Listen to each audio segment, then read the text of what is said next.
L'histoire commence presque 20 ans plus tôt, alors que, jeune ingénieur de l'industrie du bois installé en Amazonie brésilienne, je découvrais à Belém des photos en noir et blanc.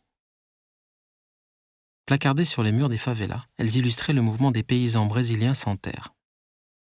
Le choc, puisque je décidai peu de temps après d'abandonner ma carrière d'ingénieur pour tenter de vivre de la photographie.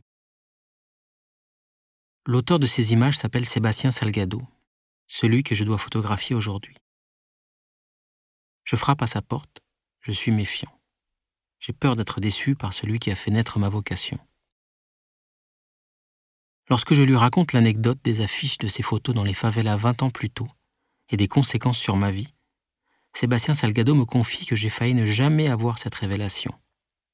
En effet, on lui avait initialement alloué un budget pour exposer les sans-terre dans un grand musée de São Paulo. Mais au dernier moment, Salgado décida d'investir cet argent dans l'impression de centaines d'affiches et de les diffuser aux quatre coins du Brésil, dans les endroits les plus reculés, afin de sensibiliser le plus grand nombre à la cause des travailleurs sans terre. Il s'en est donc fallu de peu pour que je poursuive ma carrière d'ingénieur. Quelques jours plus tard, je tape à nouveau à la porte de Salgado.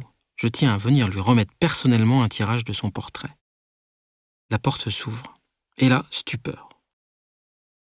En plein Paris, au bord du canal Saint-Martin, je me retrouve face à un grand chef indien amazonien, le cacique de la tribu des Kwikuro, en short, torse nu, avec une coiffe magnifique constituée de plumes rouges et jaunes.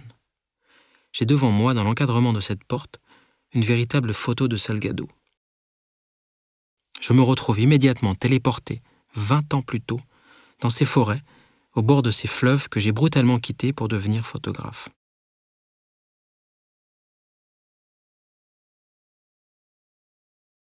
La boucle est bouclée.